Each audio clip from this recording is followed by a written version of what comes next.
हमारी भागीदारी के चलते और हमारे सहयोग के चलते वो नौकरियां आई हैं, उसमें हमारी भी उतनी ही भागीदारी थी जितनी कि नीतीश कुमार की। अगर सरकार मांग को ठुकराएगी तो विपक्ष क्या करेगी? जब भी हम अपने स्थान से उठकर या किसी चीज़ के गतिरोध के लिए, किसी बात पर बहस के लिए कुछ प्रदर्शन करने की कोशिश करते हैं तो हमेशा सीट का हवाला देते हैं कि अपने सीट पर बैठिए, अपने सीट पर बैठिए। जैसे स्मार्ट मीटर की बात थी, उस पर कुछ हंगामा हुआ था। हंगामा कहने का मतलब कि विरोध प्रदर्शन हुआ था। जब वो लोग नहीं साथ रहते हैं नीतीश कुमार के, जब हमारी 17 महीने की सरकार थी तो नीतीश कुमार को पानी पी पी के नहीं कोस रहे थे वो लोग। जिला में जाकर, पंचायत स्तर तक जाके हमने सम्मेलन किया है, लोगों को समझाने की कोशिश की है कि क्या खामियां हैं स्मार्ट मीटर की और प्रीपेड मीटर की। सटीक खबरों का सीधा असर। आप देख रहे हैं एनसीआर समाचार। नमस्कार, मेरा नाम है ऋषि सिंह। आप देख रहे हैं एनसीआर समाचार। हमारे साथ बात करने के लिए करहर विधानसभा क्षेत्र के विधायक संतोष कुमार मिश्र जी मौजूद हैं। हम जानेंगे तमाम मुद्दों पर बात करेंगे, या बिहार का बात हो या केंद्र की बात हो। सर, वेलकम टू एनसीआर समाचार। बहुत बहुत धन्यवाद आपका भी। बताइए सर, जो बिहार में आपके विधानसभा सत्र चल रहा था उस समय, तो आप लोग हंगामा काफ़ी कर रहे थे उसमें।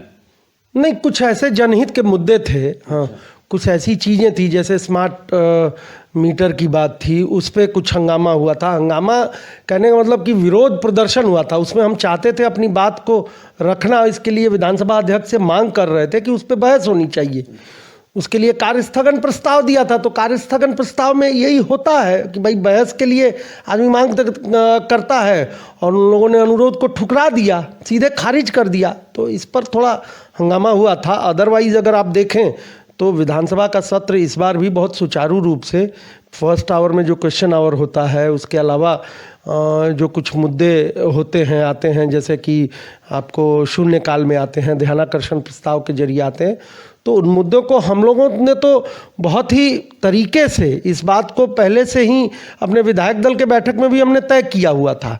और देखें तो सेकेंड हाफ में भी दोनों समय चला है सत्र, मतलब वित्त विधेयकों को भी पारित कराने में हमने मदद की है। उस पर सार्थक बहस के लिए हमने मांग की थी। तो निश्चित रूप से अगर सरकार मांग को ठुकराएगी तो विपक्ष क्या करेगी? विपक्ष का तो मतलब ये है ना भाई कि आप उस पर उन जनहित के मुद्दों पर आप अगर बहस नहीं कराना चाहते हैं तो फिर विधानसभा चलाने का कोई मकसद नहीं आता है। तो इन बातों पे गतिरोध रहा, लेकिन ओवरऑल अगर देखा जाए तो बहुत सारे विधानसभा में इस बार करीब करीब देखा जाए तो 700 से ऊपर प्रश्न आए, प्रश्नों का उत्तर भी मिला। कुछ जो प्रश्नों 150 से ऊपर प्रश्नों का उत्तर नहीं मिला, ये तो सरकार की कमी है, ये तो हमारी कमी नहीं है। हम तो क्वेश्चन करते हैं तो उसका जवाब मिलना चाहिए हमको।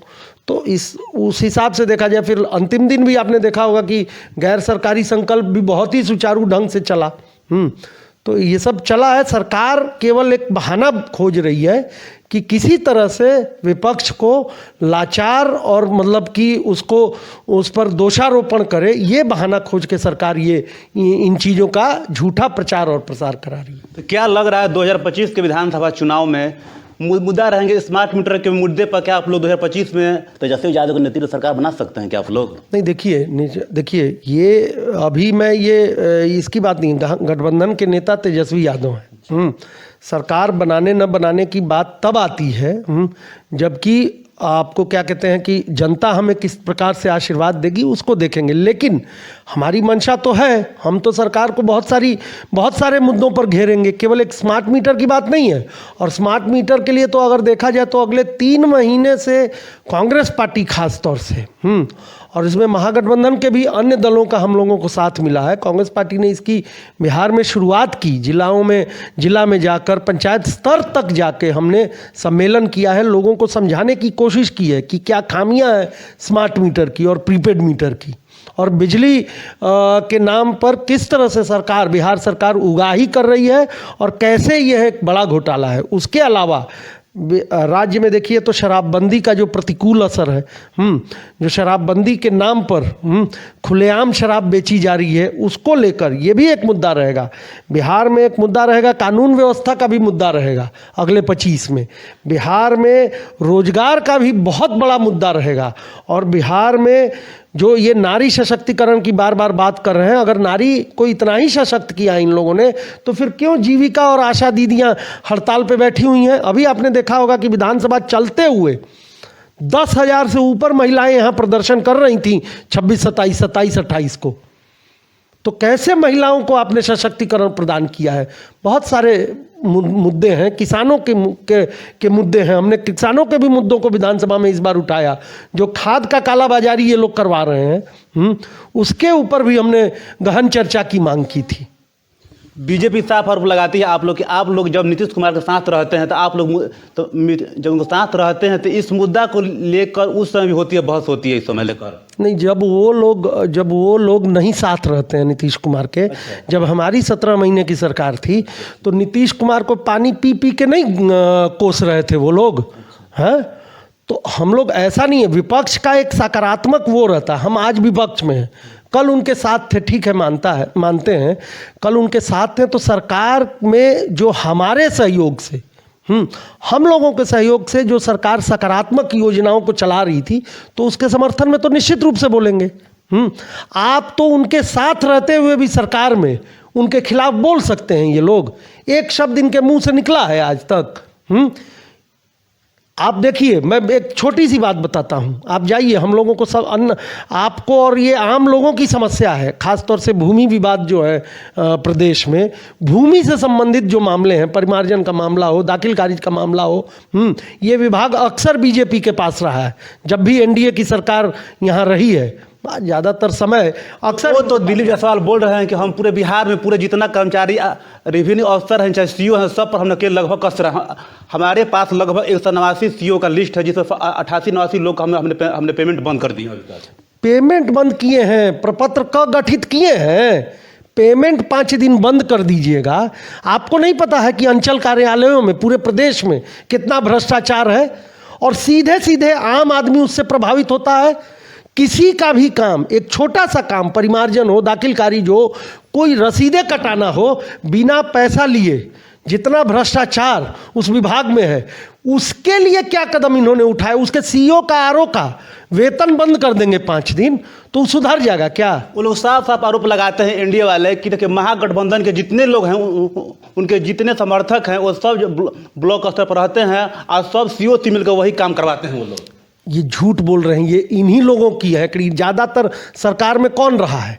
ये 19 वर्षों में नीतीश जी का गठबंधन सबसे ज़्यादा इन्हीं लोग के तो साथ रहा है। तो सरकार किसकी रही है ज़्यादा? तो सरकार के लोग, सत्ता पक्ष के लोग ब्लॉक और अंचल को घेर के रखेंगे कि विपक्ष के लोग ब्लॉक और, अरे विपक्ष के लोग तो कोशिश करते हैं कि जितना लोगों का उनके सहयोग से काम हो जाए, अपने जनप्रतिनिधि के माध्यम से या किसी के भी माध्यम से घेर के, तो इनके बिचौलिए वहाँ पे अंचलों में और ब्लॉक में कार्यरत हैं। हमारे लोग इस तरह का कार्य नहीं करते हैं। महागठबंधन के लोग इसलिए नहीं, महागठबंधन के लोग तो जनहित के कार्य को कराने की कोशिश कर रहे हैं और ये लोग बाधा बन रहे हैं। ये झूठलाएं नहीं, जनता जानती है बिहार की, और 25 में सबक सिखा देगी इन लोग को। विधानसभा में बैठने के लिए, सीट के लिए चेतन आनंद जो आरजेडी के विधायक हैं, और भी एनडीए के दल हैं सब, लेकिन उन्होंने एनडीए के घटक दल है एक एलजेपी चिराग पासवान के साथ काफ़ी उनको विवाद बढ़ चुकी है। कल पटना में ही उनके दोनों समर्थक आपस में रोड पर भिड़ चुके थे। नहीं तो क्या लग रहा है, मतलब 25 तक के लोग ठीक ठाक रहेगी, मतलब एनडीए सरकार? नहीं, एनडीए सरकार, इसका गारंटी मैं नहीं ले सकता हूँ या महागठबंधन नहीं ले सकती है कि ये लोग ठीक ठाक रहेंगे कि नहीं रहेंगे। हाँ, क्या लग रहा है, मतलब चेतन आनंद जो आरजेडी के हैं, क्या लग रहा है, मतलब सीट पर बैठने के लिए विधानसभा में किया गया था, मतलब भाई वीरेंद्र थे जो सीएम के पास चले गए थे, तो उनको मार्शल ने वहाँ से साफ बाहर कर दिया। नहीं, वो बताता हूँ, वो केवल चेतन आनंद का मामला नहीं था। ऐसे कई सारे विधायक हैं। मुरारी प्रसाद गौतम जी हैं, संगीता कुमार हैं, आपको भरत विंद हैं। हाँ, इस तरह के ये जिन लोगों ने पिछले जो बजट सत्र था और जिस समय की बहुमत सरकार को साबित करना था, नई सरकार का जब गठन हुआ था 28 जनवरी के बाद, फरवरी में हम आपको बता रहे हैं, तो उस समय क्या हुआ था कि इन लोगों ने पाला बदला। अब हमारे दलों की तरफ से कांग्रेस से 2 लोग गए थे, 4-5 लोग, 5 या 6 लोग करीब राजद से गए थे, 4 या 5 लोग, जिसमें चेतन आनंद, भरत बिंद, संगीता कुमारी, प्रहलाद यादव, ऐसे करके नीलम देवी, 5 लोग तो ये थे। कांग्रेस से भी 2 लोग गए थे। पाला आपने बदल लिया। लेकिन उसका नियमन अभी तक विधानसभा अध्यक्ष लेके आए हैं और हमारी आपत्ति भी उनके पास हमने दर्ज किया था। ठीक 27-28 फरवरी को हम लोगों ने लिखित रूप से दल बदल कानून को इन लोगों पर, इन विधायकों पर लागू करने के लिए आवेदन दिया, मतलब अनुरोध किया था विधानसभा अध्यक्ष से। अभी तक विधानसभा अध्यक्ष ने इन पर नियमन नहीं दिया है और बार बार सदन में विधानसभा अध्यक्ष विपक्षी सदस्यों को खास तौर से, जब भी हम अपने स्थान से उठकर या किसी चीज़ के गतिरोध के लिए, किसी बात पर बहस के लिए कुछ प्रदर्शन करने की कोशिश करते हैं, तो हमेशा सीट का हवाला देते हैं कि अपने सीट पर बैठिए, अपने सीट पर बैठिए। तो वो विधायक जो कि अभी तक राजद या कांग्रेस से ही संबद्ध हैं, कोई उन पर नियमन नहीं आया, दल बदल कानून के तहत उन पर एक्शन नहीं लिया गया, हम तो सदस्यता समाप्ति की उनकी बात कर रहे हैं, तो नियमन नहीं आया, तो उसके तहत हम ये मांग कर रहे थे कि जब तक विधानसभा में कोई नियमन नहीं आता है, उन लोगों को अधिकार नहीं है उस तरफ बैठने का, सत्ता पक्ष के लोगों की तरफ। तो इसमें क्या गलत मांग हम कर रहे थे? तो इस तरह से तो कोई भी कहीं बैठ सकता है, वही उसी का एक उदाहरण पेश किया गया। भाई वीरेंद्र ने कोई वो उस कुर्सी को हथिया नहीं रहे थे, वो एक उदाहरण पेश करना चाह रहे थे। तब तो कोई भी चाहेगा तो मुख्यमंत्री की कुर्सी पे जाके बैठ जाएगा, माननीय मंत्रियों को जो अलॉटेड है सीट, वहाँ जाके बैठ जाएगा। और ये लोग कर रहे हैं, ये लोग इस तरह के सत्ता पक्ष के ये जो विधायक हैं और जो हमारी तरफ से गए हुए हैं, मंत्रियों के सीट पे आके बैठ जाते हैं। तो इस नियम के क्या ये गलत था? ये गलत नहीं है। इस चीज़ को उनको स्पष्ट रूलिंग देना चाहिए विधानसभा अध्यक्ष को। इसका मतलब ये प्रदर्शित हो रहा है कि विधानसभा अध्यक्ष इसको अगले विधानसभा चुनाव तक टालना चाहते हैं और सीधे सीधे सत्ता पक्ष के, जबकि उनका तो भाई हम लोग संरक्षण लेकर रहते हैं ना भाई, उन्हीं से संरक्षित हम हैं और सत्ता पक्ष के लोग भी हैं। तो पारदर्शिता नहीं है। विधानसभा अध्यक्ष एक तरह से देखा जाए तो निश्चित रूप से सत्ता पक्ष की तरफ अपने कंधे को झुकाए हुए हैं, अपने सर को उस तरफ से, अपने मुंह को उस तरफ से मोड़े हुए हैं।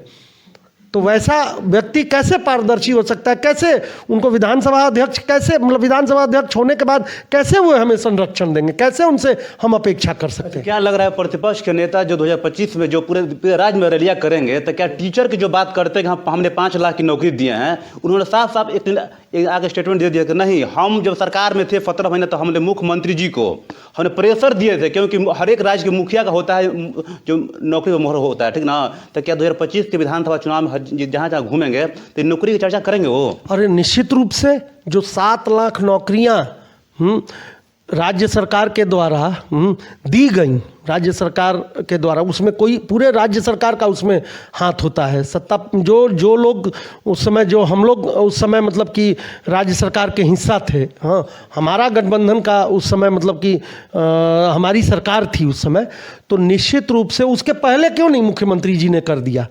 करने को उसके पहले भी कर दिए रहते। वो 17 महीने के दरमियान में ये सब क्यों हुआ? चूँकि एक सकारात्मक सरकार थी जिसकी सोच थी कि वैसे बेरोजगार युवाओं को हमें नौकरी देनी है, और उसी में निश्चित रूप से हमारा प्रेशर था मुख्यमंत्री जी पर, और उसी प्रेशर के तहत। लेकिन प्रतिपक्ष ने तो साफ कर दिया कि नहीं, हमने केवल प्रेशर दिए थे, नौकरी देते हमें राज्य के मुखिया देते थे। ओहो, नौकरी तो देखिए, नौकरी राज्य का मुखिया कोई एक इंडिविजुअल नौकरी नहीं देता है। ऐसा नहीं है कि मुख्यमंत्री नीतीश कुमार है तो नीतीश कुमार ने नौकरी दिया, वो तो राज्य सरकार की योजना, कार्य योजना होती है, सरकार नौकरी देती है। तो सरकार का हिस्सा हम लोग नहीं थे क्या? खाली एगो नीतीश कुमार सरकार का हिस्सा थे? अब वो तेजस्वी जी क्या कह रहे हैं नहीं, अभी मैं उसके बारे में उस पर नहीं कमेंट करना चाहता हूँ, लेकिन निश्चित रूप से हमारी हिस्सेदारी थी, हमारी भागीदारी के चलते और हमारे सहयोग के चलते वो नौकरियां आई हैं। उसमें हमारी भी उतनी ही भागीदारी थी जितनी कि नीतीश कुमार की थी। आप कर रहे हैं जनप्रतिनिधियों के लिए नीतीश कुमार जी के मन में किसी तरह का कोई भी उनके लिए कोई प्रतिष्ठा का भाव नहीं है। आज हम एक बात आपको बताते हैं, हम सिंपल एक अपने क्षेत्र से संबंधित कोई चिट्ठी लिख दें किसी प्रधान सचिव को, किसी अपर मुख्य सचिव को या किसी विभागीय सचिव को, हाँ, उसका जवाब नहीं मिलता। इन 4 सालों में हमने देख लिया उसका एक जवाब तक नहीं आता है, हाँ ना में भी जवाब नहीं आता है। तो ये अनदेखी तो जनप्रतिनिधियों की हो रही है जब से नीतीश कुमार अभी के बात कर रहे हैं या 17 महीने की बात कर रहे हैं आप? नहीं, अभी की हम बात करें, ज़्यादा इन्हीं का शासन रहा है ना। हमारे समय तो लगाम में थे, हम लोगों ने तो इनकी कमान को टाइट किया हुआ था, हिल डुल नहीं रहते। उसी के चलते तो ये नौकरियों का फलाफल आपने देखा होगा और अब विभागों में कार्य भी देखा होगा। आप देख रहे हैं ना, ये जो सड़कों के लिए नई योजना ये जो लेके आए हैं, ये तो पिछले हमारे समय की ही योजना थी। उन्नयन योजना हो, अवशेष योजना हो, ये सारे हमारे समय में इनके कैबिनेट के द्वारा पारित की गई थी।